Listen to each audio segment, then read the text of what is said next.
A Rádio USP-FM apresenta Diversidade em Ciência.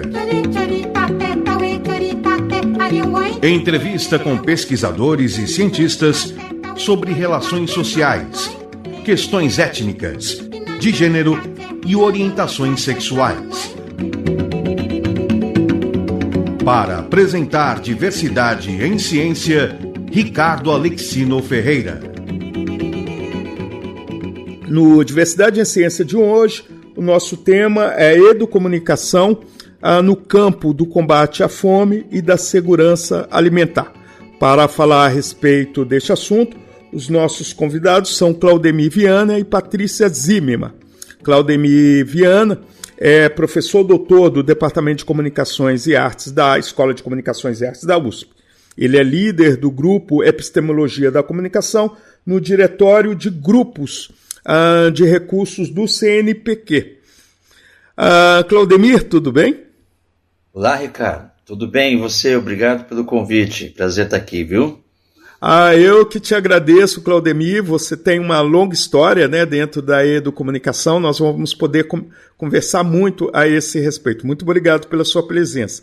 E temos também Patrícia Zimmermann, que é doutoranda do programa de pós-graduação em comunicação da Escola de Comunicações e Artes da USP.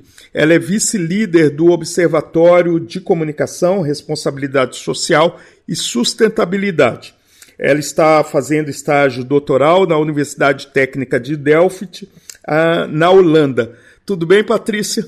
Oi, Ricardo, Claudemir, tudo ótimo por aqui.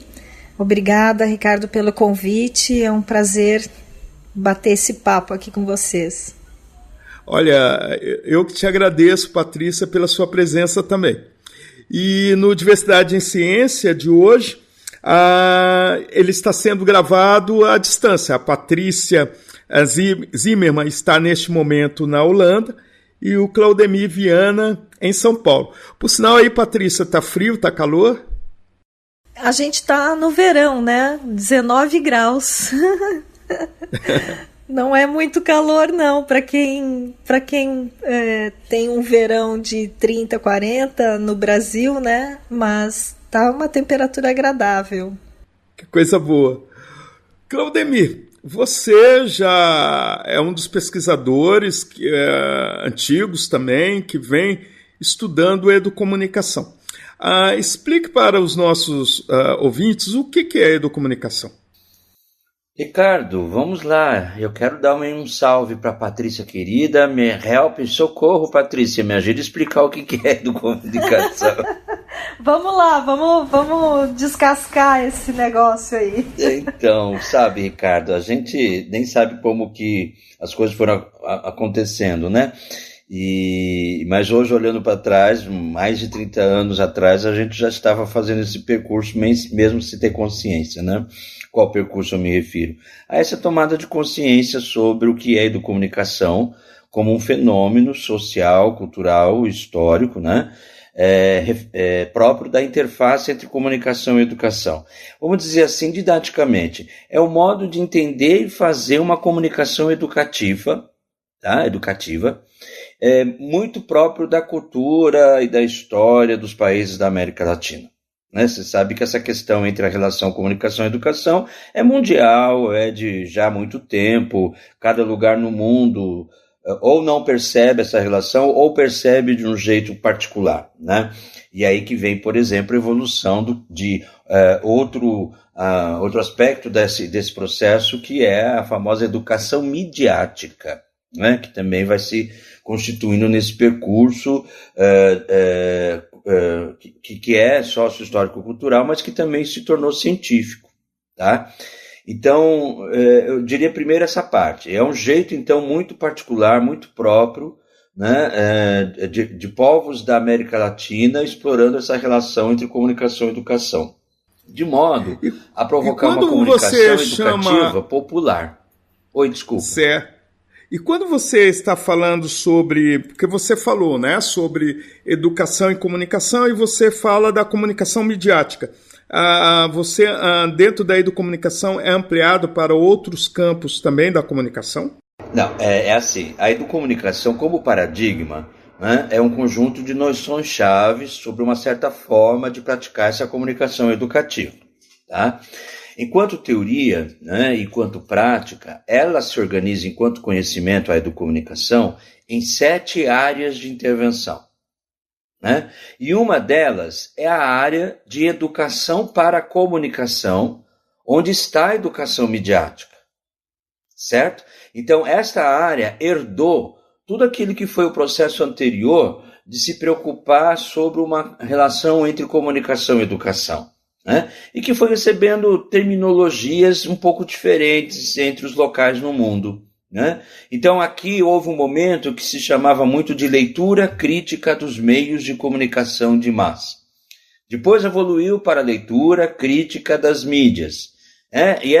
Essas terminologias têm por trás, então, novos conceitos que vão se formando a respeito desse fenômeno conforme a própria evolução da cultura, da sociedade e aí da ciência, né? Então, houve um momento na América Latina, mais recente, no início dos anos 90, que se falava mais em educação para a comunicação. Né? Então já tinha essa perspectiva mais antropológica, social, histórica, cultural, de entender essa relação entre comunicação e educação. Então foi daí, nesse bojo, que também esse termo educomunicação surgiu, né, num determinado momento, com uma determinada pessoa, que a gente pode continuar falando se você quiser, mas que, enfim, surgiu esse termo para identificar, então, esse fenômeno, esse jeito específico, especial, particular, na América Latina, de explorar essa relação entre comunicação e educação. É basicamente, didaticamente, assim que a gente pode definir como o que é e como surgiu. Perfeito. Patrícia, você está na Holanda, né, fazendo a parte do seu doutorado, em estágio doutoral, e você levou para a Holanda pesquisas em educomunicação, é isso? Bom, aqui, Ricardo, eu estou investigando uma questão da pesquisa em inovação responsável e sustentável. É um pouquinho, não sei se é diferente, mas talvez se complementam, porque a pesquisa em inovação responsável ela diz respeito à divulgação e difusão científicas, né? E nesse aspecto, a gente, enquanto educomunicadores, a gente também trabalha muito nessa perspectiva de fazer com que as informações que são muitas vezes desenvolvidas e soluções que são percebidas e dentro dos departamentos de pesquisa, nas universidades, enfim, que dizem respeito à ciência, ficam às vezes muito fechadas em si, né, nos seus próprios círculos, e a gente precisa fazer essa mediação aí, né, que é a palavra-chave da educomunicação, então aproximando a pesquisa da sociedade, né, e aí nesse aspecto, especialmente na minha pesquisa, eu trato como que a responsabilidade social corporativa pode ajudar nesse processo aí de trabalhar junto com a ciência soluções que são demandas da sociedade, né? E eu acho que não é exatamente a educomunicação que eu estou pesquisando aqui, mas quando a gente tem contato com a educomunicação, como eu, que fiz uma revisão da política pública de educomunicação socioambiental na minha dissertação, que foi defendida em 2019, e aí eu fui orientada pelo professor Ismar de Oliveira Soares, isso é como se a gente tomasse um gostinho pela coisa, né? Nunca mais a gente tem esse jeito de trabalhar, de tentar transformar para melhor o mundo, né? Tentando achar soluções melhores para os problemas que a gente encontra principalmente nas comunidades, né? Porque a gente trabalha muito próximo das pessoas, né? Da sociedade. Isso nunca mais nos deixa, assim. Eu acho que é um modo de fazer, né? que a gente adquire. Então, assim, só complementando tão bem as palavras do professor Claudemir, que é um educomunicador nato também, além de um pesquisador e estudioso na área, eu reforço que a educomunicação ela é uma política pública, né? Então é importante também a gente considerar que nas escolas e nos conteúdos programáticos aí das salas de aula é preciso que ela aconteça para que essa aproximação com a educação seja mais efetiva, assim, o conhecimento, né, que os alunos precisam ter, para justamente a gente não ter mais essa escola chata, né, bancária, que o Paulo Freire sempre contestou. Enfim, Patrícia, espero ter respondido. Já que você está com o microfone falando agora, que música podemos ouvir? Você nos trouxe uma seleção musical. Né? O que você nos aconselha a ouvir agora? Eu selecionei aqui para gente curtir e também fazer uma reflexão, uma música muito linda do Lenine que chama Bicho do Mar. É uma música que fala aí da tartaruga marinha e de todo o projeto que defende a conservação da tartaruga marinha no Brasil, né? Perfeito, então vamos ouvir aí Bicho do Mar com Lenine.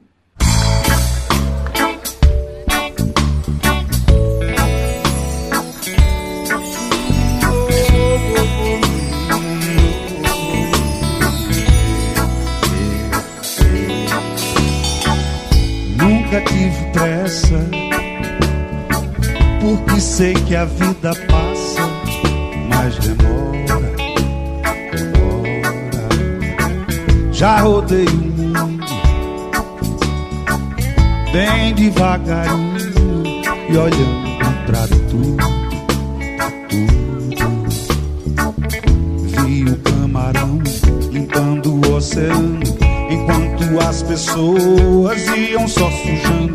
Vi o povo, vi a lula conversando pra tentar mudar. Vi o povo, vi a lula conversando pra tentar mudar. Nunca tive pressa, mas agora eu tenho. Nunca tive pressa, não. Nunca tive pressa, mas agora eu tenho.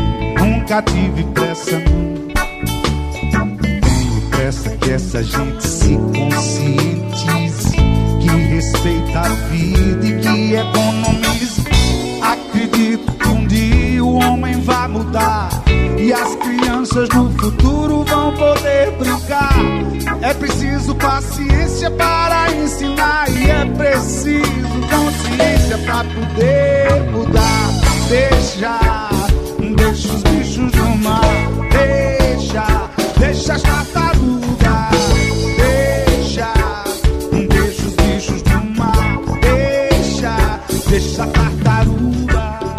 Nós estamos no Diversidade em Ciência, hoje entrevistando Claudemir Viana e Patrícia Zimmermann sobre educomunicação no processo de combate à fome e de segurança alimentar. Claudemir, como é que surge essa aproximação da educomunicação nesse projeto do INCT, né, que é Instituto Nacional de Ciência e Tecnologia, do CNPq, de combate à fome, envolvendo aí a educomunicação e o combate à fome? Ricardo, isso surge do fato de a professora, que também é uma das coordenadoras, né, do núcleo, a professora Margarida Kusch, né, ter feito diretamente o convite a mim, né, em nome do do grupo que estava se materializando no CNPq, né? Visando naturalmente não a mim só como pesquisador em educomunicação, mas também junto comigo outros colegas, inclusive a própria Patrícia Zimmermann, também pelo fato dela ser colaboradora do Núcleo de Comunicação e Educação, né? Ou seja, junto comigo temos aí, então, possibilidade de envolver pelo menos outras 30 pessoas que estão, que integram o Núcleo de Comunicação e Educação, né, que foi o núcleo que identificou, mapeou, sistematizou o conceito de educomunicação no final dos anos 90, né? Então, por conta disso, desse histórico e de todo esse acúmulo de práticas educomunicativas, e também de pesquisas a respeito, que recebemos o convite com muita honra da professora Margarida Koch, que por também ser professora docente e pesquisadora da Escola de Comunicações e Artes há bastante tempo, é bastante conhecedora desse percurso que o núcleo realizou e também não só o núcleo, né, outros docentes, né, da ECA, da Escola de Comunicações e Artes, né, em especial do Departamento de Comunicações e Artes. Bom, então foi assim que surgiu o convite e nós ficamos bastante interessados até pela questão social da temática, né? A questão da fome e políticas públicas, né, para o enfrentamento dessa questão e, por outro lado, portanto, uma questão política, social, né, a ser tratada, a ser cuidada também pela educomunicação, por que não? E acho até que é preciso, e podemos dizer por quê daqui a pouco, mas também, além disso, né, de se somar aos esforços de promover uma educação para uma alimentação saudável, né, que é uma questão de extrema importância, porque trata de preparar para daqui a algum tempo, poderia pelo menos a médio prazo, né, termos uma sociedade um pouco mais justa quanto à distribuição alimentar, fugindo aí de uma estrutura econômica de monopólios, que produzem alimentos ocupando extensões enormes de terras do Brasil, mas para alimentar, sustentar povos de outros países, sobretudo. Não que isso em si seja um problema, não é assim que se entende, mas perceber que essa política para uma educação alimentar saudável tem a ver com essas estruturas econômicas sociais, né, do uso da terra. Então, por exemplo, isso tem muita importância com a política pública de agricultura familiar, por exemplo, né? E também a política pública de preservação do meio ambiente, por exemplo. Inclusive, né? Claudemir, quando você fala de uma agricultura para alimentar outros países, você está falando do agronegócio, o né? grande agronegócio. Que faz muita monocultura da soja, né? Principalmente. Isso, exatamente. Ocupando grandes extensões territoriais. Então, no próximo bloco, eu pediria, por favor, que você até mesmo falasse sobre a questão da agricultura familiar e como há essa interseção com a educomunicação. Ok.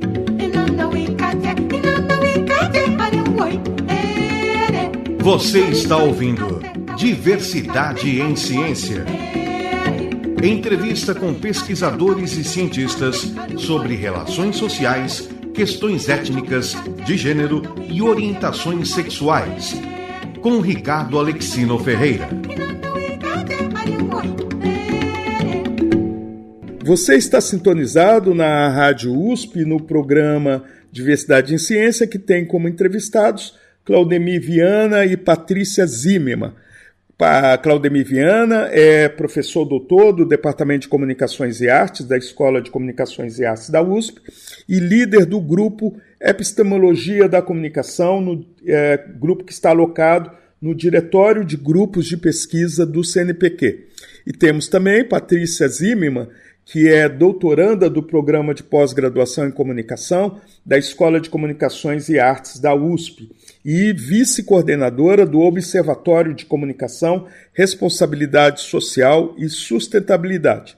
Ela está fazendo estágio doutoral na Universidade Técnica de Delft, na Holanda. Neste momento, Patrícia Zimmermann está na Holanda. No Diversidade em Ciência de hoje, eles estão nos falando aí sobre a questão da segurança alimentar e da educomunicação.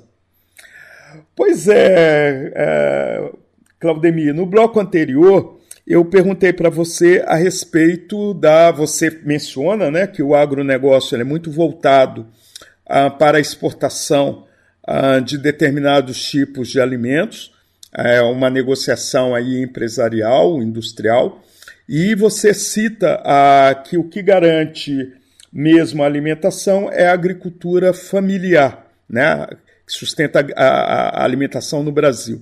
O que você está chamando de agricultura familiar? Então, não sou eu que estou chamando e também não sou eu que estou afirmando a partir de dados. Isso são pesquisas várias, né, que vêm demonstrando o quanto que a política pública de apoio à agricultura familiar é essencial para se manter não só a sustentabilidade, né, do meio ambiente, da cadeia alimentar, mas, sobretudo, conseguir com isso ajudar as famílias, né, brasileiras, as famílias brasileiras, que em boa parte são famílias que não têm estrutura e recursos financeiros para a prática de uma boa alimentação saudável, né, porque custa caro, por um lado, já que o acesso é difícil, visto que a boa parte da indústria ou da cadeia alimentar, né, que vem da agricultura, como eu disse, são de monoculturas que atendem parte do mercado interno, mas sobretudo o mercado externo, o que torna a outra alimentação, que não é essa da monocultura, cara e de difícil acesso, né? Então, assim, é preciso avançar nesse sentido até de não só apoiar, mas reconhecer a importância de termos uma agricultura alimentar instituída realmente, né, como uma política pública.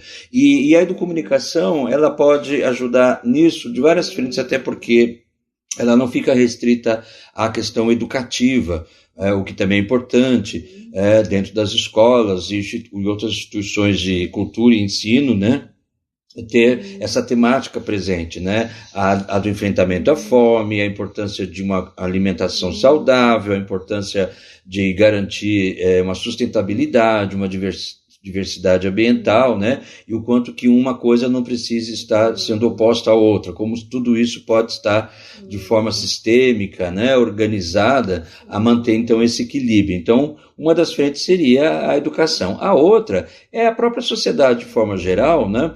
De, ao se envolver em práticas educomunicativas nos seus territórios, reconhecer esta importância da agricultura familiar que se dá nos seus territórios, né?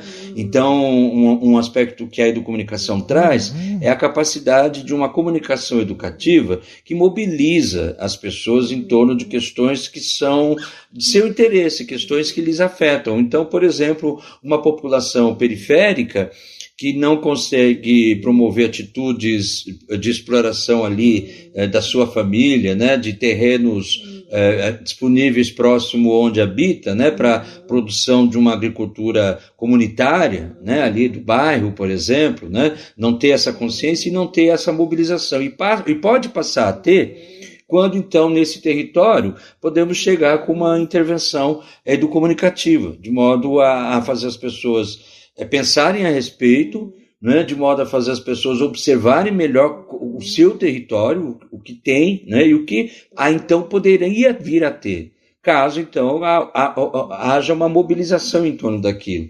A outra, que é uma situação assim muito comum, infelizmente, mas extremamente importante no nosso país, é a mobilização que já se tem, né, de organizações, às vezes de grupos que nem têm uma organização instituída, né, são grupos de amigos que fazem vaquinha, que fazem comida, para sair levar comida, organizações mesmo que fazem campanha, arrecadação, sobretudo quando também tem os desastres climáticos, né, a gente vê isso. Então, temos isso, ainda bem que temos isso, mas seria bom que não precisássemos ter isso, né, sobretudo quando se trata do cotidiano de muitas famílias que dependem dessa doação para ter comida para os seus filhos, né?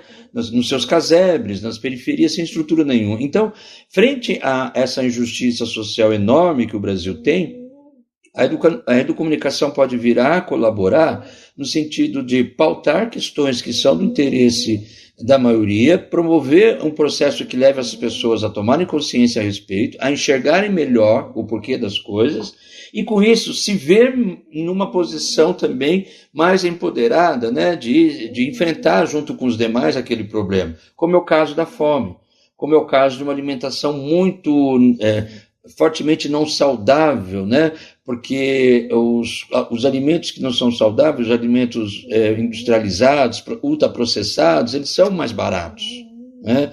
E essa é uma questão grave, porque então ela, vamos dizer assim, acaba se dando bem num país que tem uma estrutura onde a maioria morre de fome, não tem dinheiro para comprar alimentos saudáveis, né? Então esse mecanismo, essa engrenagem, ela precisa ser quebrada. E para ser quebrada é preciso uma política pública complexa de várias frentes, né? E então, assim, a educomunicação está aí à disposição para ajudar nisso, né? Para a gente está sendo uma esperança interessante participar desse núcleo, né? Do núcleo de combate e enfrentamento à fome, Ricardo. Patrícia, como é que fica essa questão, por exemplo, em um país como a Holanda? Ou essas questões, né? Envolvendo a fome, envolvendo insegurança alimentar? Bom, aqui a gente percebe que existe uma autonomia, né? Quase que uma soberania alimentar, assim, porque a política pública holandesa defende muito o seu território, né, para a produção de alimentos, né? Então, na prática, até quando você vai ao supermercado, você percebe que existem muitos produtos fabricados aqui, apesar de ser um país muito pequeno, com uma cobertura de água, né, muito grande. Então, se tem pouco espaço para o plantio, né, como a gente tem no Brasil, assim, uma terra muito grande, né, e possibilidades de pecuária, enfim, né, agricultura, e aqui eu acredito, viu, Ricardo e professor Claudemir, eu acredito que não tenha fome, não. Eu não tenho visto ninguém com esse problema. Talvez aqui a questão seja muito mais de produtos processados, né, um consumo alto de alimentação rápida, né, para que as pessoas tenham tempo de fazer outras coisas, então acabam se alimentando de forma errada, mas no geral isso é pouco visto também. Assim, aqui tem um cuidado bem forte com a saúde, né? O pessoal se exercita bastante, come bem, tem um dos maiores salários da União Europeia, né? Mas eu vejo trabalhos na Universidade de Wageningen, que é uma universidade aqui perto de Delft também, que tem uma pesquisa muito forte no combate à poluição por plástico e agricultura também, a produção agrícola, né, soluções nessa área. Então, aqui a gente vê a inovação tecnológica trabalhando para esse tipo de solução, né, e justamente pelas coisas que eu comentei anteriormente, assim. Perfeito. Claudemir, o que podemos ouvir agora? O que você nos trouxe de música? Então, Ricardo, eu sei que a gente está falando de um assunto tão triste, né? Fome, enfim, desigualdade social e tudo mais, mas eu queria trazer uma música, assim, de alguém que eu admiro muito, que é o Caetano Veloso, né? Uma música que aborda a problemática de outra maneira também, até para a gente festejar também a mudança disso, né? Nós precisamos construir uma sociedade sem fome. Então eu trouxe a música do Caetano Veloso, Gente Merece Brilhar e Não Morrer de Fome. Perfeito, então vamos ouvir aí Gente Merece Brilhar e Não Morrer de Fome, do Caetano. Gente olha pro céu, gente quer saber o gente é um lugar de se perder.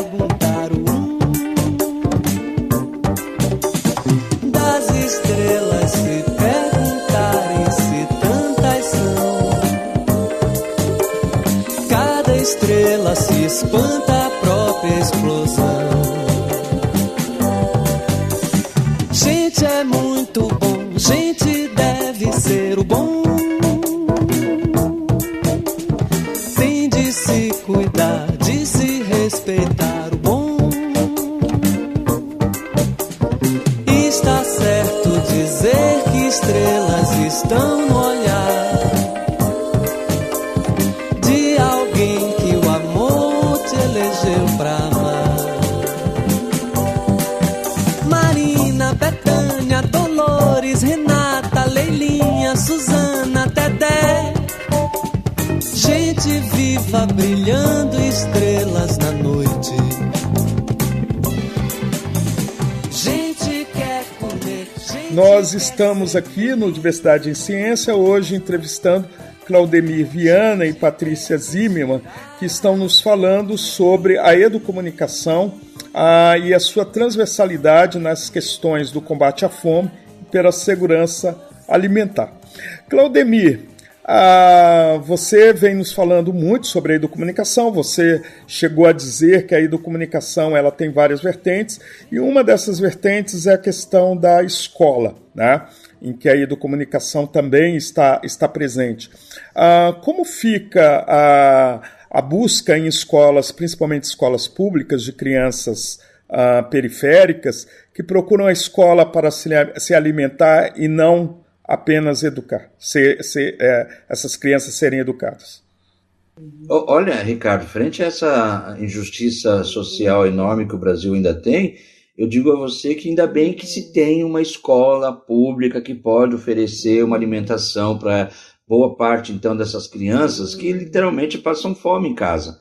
Muitas delas só têm refeição na escola, né? À noite vão dormir com leite, uma bolacha, porque não tem mais do que isso. Então, mesmo de manhã, levanta de manhã, às vezes as famílias mais pobres ainda são numerosas, né? Muitas crianças, famílias que têm apenas a mãe, né? Não tem o pai, ou tem os dois, ou um dos dois mais desempregados. Realmente, então, assim, que bom que o país chegou a um ponto de ter uma política pública nacional devidamente estruturado com a gestão municipal, né, da merenda escolar. E uma merenda escolar que, se não na totalidade agora, em boa parte, né, das cidades, né, é uma boa alimentação. Inclusive, muitas delas, e aí que eu acho algo importante de demonstrar como é possível juntos mudar essa situação, né, muitas desses municípios fazem parcerias com famílias de produtores de uma agricultura familiar, de agricultores ali da proximidade das escolas, ou na periferia rural, né, desses centros municipais onde estão as escolas. Então, você, na verdade, com isso, fortalece e resolve dois pontos fundamentais dessa cadeia, né, positiva, vamos dizer assim, da alimentação, né, que é o produtor local, tendo, portanto, garantia do destino da sua produção, uma produção de extrema qualidade, porque por ser pequena nem se utiliza grandes recursos químicos, né, mas sim uma tecnologia de agropecuária saudável, né, equilibrada, né, natural, orgânica. E, por outro lado, a escola, que recebe, então, esse alimento próximo, de extrema qualidade e que pode preparar, então, alimentos bons, que realmente a criança e o adolescente, eles precisam nesse processo. Então, eu vejo com bons olhos, né? E acho até que isso precisa permanecer durante um tempo.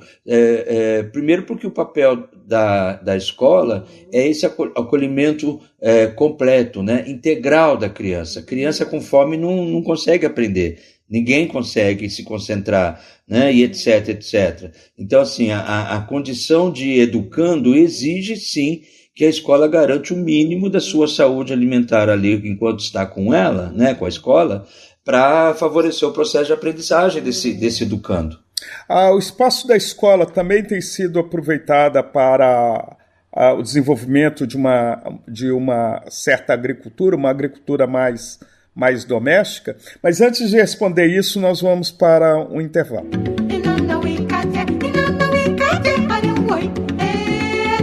Você está ouvindo Diversidade em Ciência. Entrevista com pesquisadores e cientistas sobre relações sociais, questões étnicas, de gênero e orientações sexuais. Com Ricardo Alexino Ferreira. Você está sintonizado na Rádio USP, no programa Diversidade em Ciência, que tem como entrevistados Claudemir Viana e Patrícia Zimmermann. Claudemir Viana é professor, doutor do Departamento de Comunicações e Artes da Escola de Comunicações e Artes da USP e líder do grupo Epistemologia da Comunicação no Diretório de Grupos de Pesquisa do CNPq. Patrícia Zimmermann é doutoranda do Programa de Pós-Graduação em Comunicação da Escola de Comunicações e Artes da USP e vice-coordenadora do Observatório de Comunicação, Responsabilidade Social e Sustentabilidade. Ela está fazendo estágio doutoral na Universidade Técnica de Delft, na Holanda. No Diversidade em Ciência de hoje, eles estão falando sobre a educomunicação no campo do combate à fome e da segurança alimentar. Este programa está sendo gravado à distância. Patrícia Zimmermann está na Holanda e Claudemir Viana em São Paulo. Pois é, Claudemir, nós fechamos o bloco, né, com a música do Caetano Veloso, justamente a que fala que gente foi feita para brilhar e não para morrer de fome. Tá? E você, Claudemir, como é que você vê, e também eu tinha feito uma pergunta para você anteriormente, sobre a questão da escola como sendo um espaço também de produção de uma pequena agricultura, né? Uma agricultura de subsistência. Isso é frequente no Brasil? Ricardo, não que seja frequente, mas primeiro que temos algumas raízes históricas, né, também com a produção local, né, similar à agricultura familiar, com a ocupação dos campos, né, pelas pequenas famílias, né, de colonos que se espalhavam pelo interior, né, a própria história, né, de penetração no interior do continente, né, do país, foi levando muito a essa importância da cultura rural, né, das pequenas propriedades, né, muitos deles colonos que ocupavam a terra até mesmo com o apoio de uma política do governo federal para a ocupação dos territórios, né, brasileiros, né.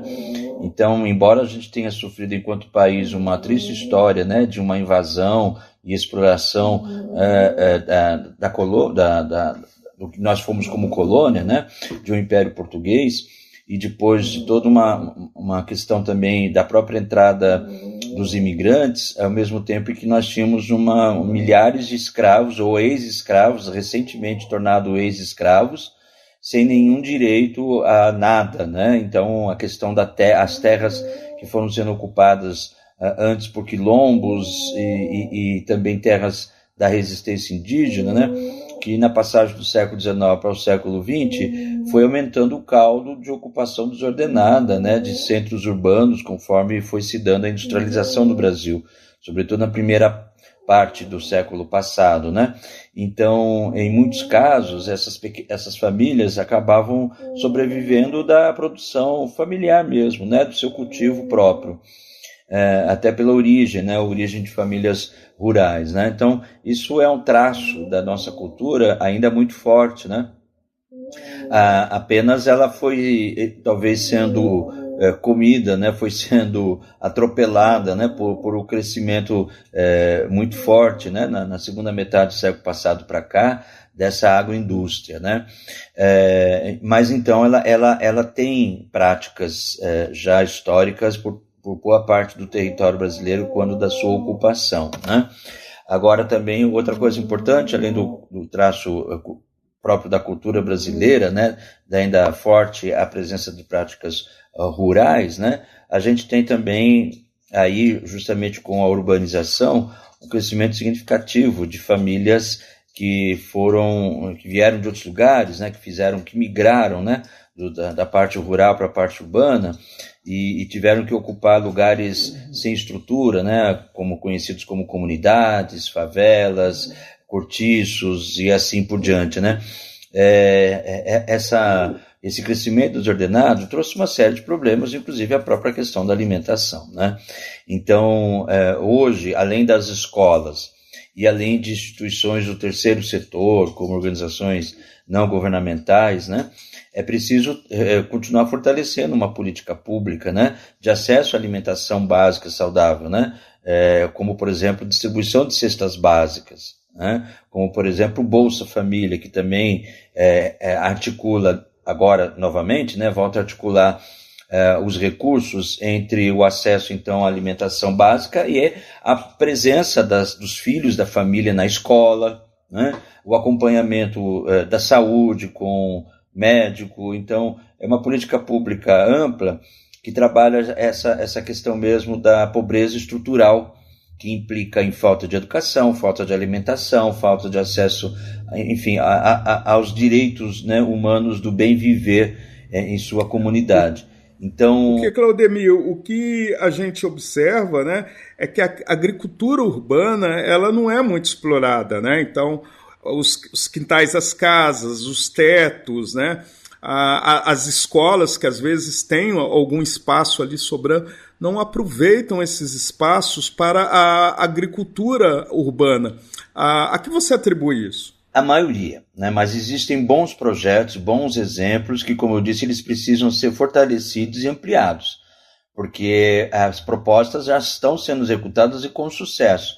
Eu diria, além, por exemplo, do antigo e já conhecido famoso projeto do Horta na Escola, né? Nós temos, pelo Brasil afora, vários ótimos exemplos de escolas que incluíram o uso do seu terreno para a prática, né, de produção pelos alunos e servidores de horta, e de uma horta que ajuda na merenda da escola, mas horta até que ajuda famílias mais pobres, né? Outro exemplo é o plantio em territórios urbanos ocupados pelas torres, né, de transmissão elétrica, né, de eletricidade, de energia elétrica, que durante muito tempo sempre ficaram inúteis e que em muitos lugares agora a gente vê até orientação do poder público para as famílias que moram próximo, então, desses, geralmente são corredores, né, que atravessam a cidade e que são ocupadas por grandes torres de energia elétrica, de certos pedaços, né, poderem ser utilizados para a produção, né, de alimentos, ervas medicinais, por exemplo, né? Então, e assim por diante, né? Temos também as comunidades, né? Comunidades que se reúnem para ocupar determinados territórios que são do poder público para a produção de alimentos, hortaliças, por exemplo, né? Não em grande quantidade, mas algo que pode servir como salada, né, complemento alimentar daquelas famílias que estão em volta. Então, projetos existem, práticas existem, política pública para fortalecer, fomentar esses projetos existem. O que é preciso que haja um avanço no sentido de termos mais isso, né, de multiplicar tudo isso, né, e isso são frentes que vão se somando a outras de um país que procura atacar as mazelas, né, que levam à pobreza, ao sofrimento, ao desrespeito aos direitos humanos de mínimo de dignidade de sua vida, né? Perfeito. Patrícia, você tem uma história sobre a Holanda e a questão da segurança alimentar. Que história é essa? Então, aqui existe uma preocupação muito, muito grande, né? Também por conta da política pública da União Europeia, na questão da rotulagem dos alimentos e também de informações bem específicas de segurança alimentar. Então, eu tenho uma coisa que aconteceu comigo, que é legal a gente comentar. Eu fui a um supermercado e comprei uma cebolinha dessas, cebolinha verde, que a gente adora no Brasil, né, temperar com bastante temperos diferentes e frescos e tudo isso, e aí eu fui fazer minha versão aqui, comprei a cebolinha, usei um pouquinho e guardei para mais tarde. Eu até ia usar aí a recomendação de vovó e de mamãe de picar e colocar dentro do potinho, congelar e depois ir usando ele fresco. Mas acabou passando e eu não tive esse tempo, e quando eu peguei a cebolinha na geladeira, ela estava com uma carinha meio estranha, assim, eu fiquei desconfiada dela e fatalmente joguei ela no lixo. E confesso aos teus ouvintes e a vocês que eu fiquei assim com um sentimento de culpa por fazer isso, né? Por esse desperdício, que é outro problema sério que a gente tem também quando a gente fala de alimentação. Mas cometi esse grave erro. Logo uns dias depois disso, talvez uns 4 ou 5 dias, eu recebi uma notícia por correio, uma carta do supermercado pedindo que, se eu tivesse comprado a cebolinha daquele referido lote e tivesse consumido, eu precisaria entrar em contato com eles, porque aquela cebolinha foi contaminada com um aditivo que é permitido o uso para irrigação, né? É um aditivo para proteger ali um produto químico que é utilizado na produção dessa cebolinha especialmente, e foi alterada a dose, foi utilizada uma dose maior do produto naquele lote, e isso é maléfico para a saúde humana quando acontece. Então eu precisaria entrar em contato se eu tivesse consumido o produto, e mesmo se eu tivesse vendido esse produto, né, no meu restaurante, se eu tivesse um restaurante e tivesse servido a comida com esse produto, eu precisaria informá-los, porque eles precisariam tomar providências.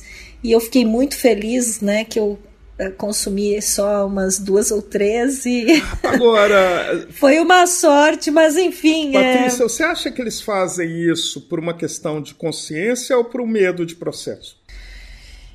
Pois aí existe toda essa questão ética, né, e de cultura comportamental também, né. Eu acredito que são as duas coisas, sabe. A motivação primeira é por uma política pública que pressiona de forma muito efetiva, multando em grandes montas e até muitas vezes fechando o estabelecimento, rompendo com produtores, né, uma investigação toda que se dá num âmbito federal, né, da gestão pública, né, e aí nesse caso da União Europeia também, né, porque isso tudo está condicionado a uma política pública da União Europeia. E aqui na Holanda realmente as coisas são muito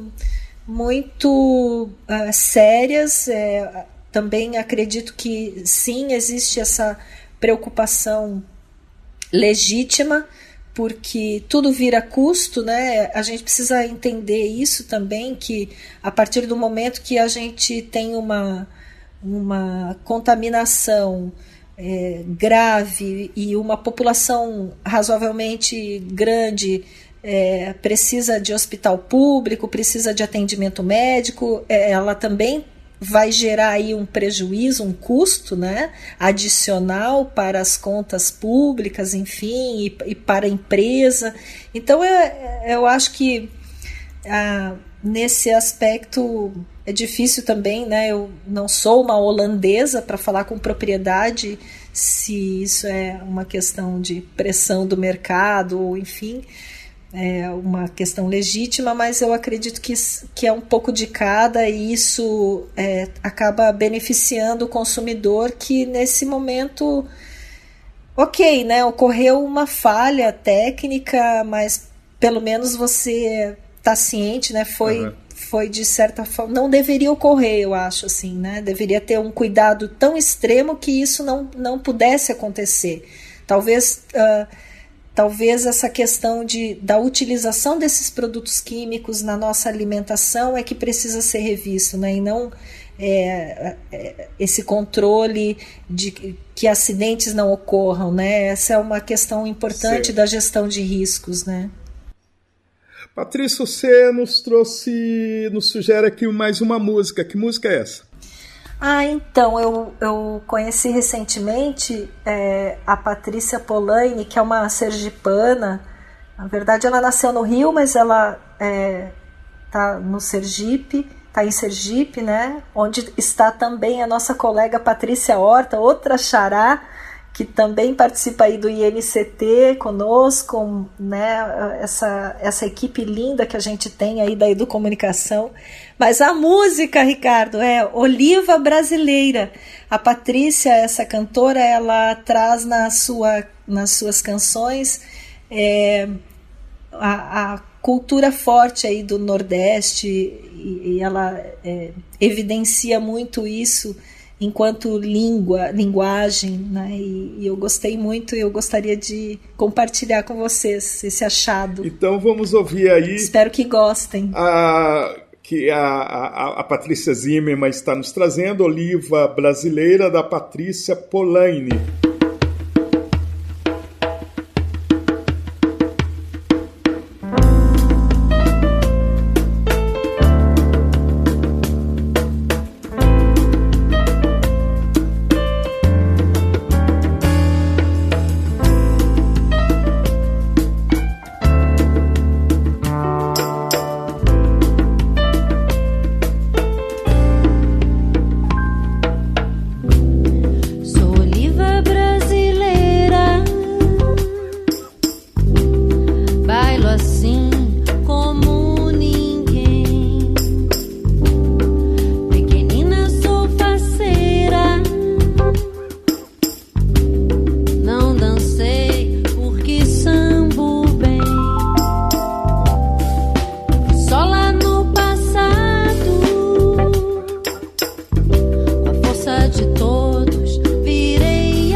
Nós já estamos chegando ao final dessa edição do Diversidade em Ciência. Quero muito agradecer ao Claudemir Viana, a Patrícia Zimmermann, pela participação no programa. Lembrando que os dois fazem parte do INCT-CNPq, de combate à fome, né? Um grupo que trabalha no eixo aí de educomunicação, voltando justamente para pensar como combater a fome, principalmente no Brasil. Muito obrigado pela presença de vocês. Eu que agradeço, uma delícia estar aqui. Obrigado, bater Ricardo. Esse papo. Eu agradeço Obrigado, muito. Patrícia, foi ótimo o nosso papo, viu? Um beijo a todos aí que estão nos acompanhando. Um beijão. Muito obrigado. Nós chegamos ao final de mais uma edição do Diversidade em Ciência, que teve como entrevistados Claudemir Viana, que é professor doutor do Departamento de Comunicações e Artes da Escola de Comunicações e Artes da USP e líder do grupo Epistemologia da Comunicação no Diretório de Grupos de Pesquisa do CNPq. E Patrícia Zimmermann, que é doutoranda do Programa de Pós-Graduação em Comunicação da Escola de Comunicações e Artes da USP e vice-coordenadora do Observatório de Comunicação, Responsabilidade Social e Sustentabilidade. Ela está fazendo estágio doutoral na Universidade Técnica de Delft, na Holanda. No Diversidade em Ciência de hoje, eles falaram sobre o papel da educomunicação no combate à fome e na segurança alimentar. O Diversidade em Ciência foi gravado à distância e Patrícia Zimmermann está na Holanda e Claudemir Viana em São Paulo.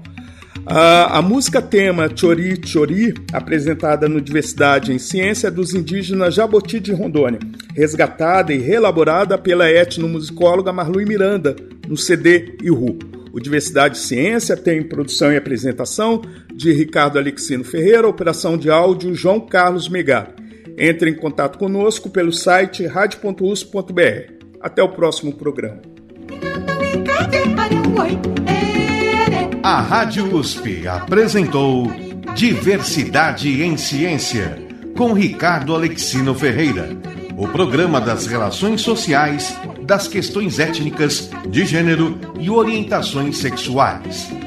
Porque discriminação é falta de conhecimento.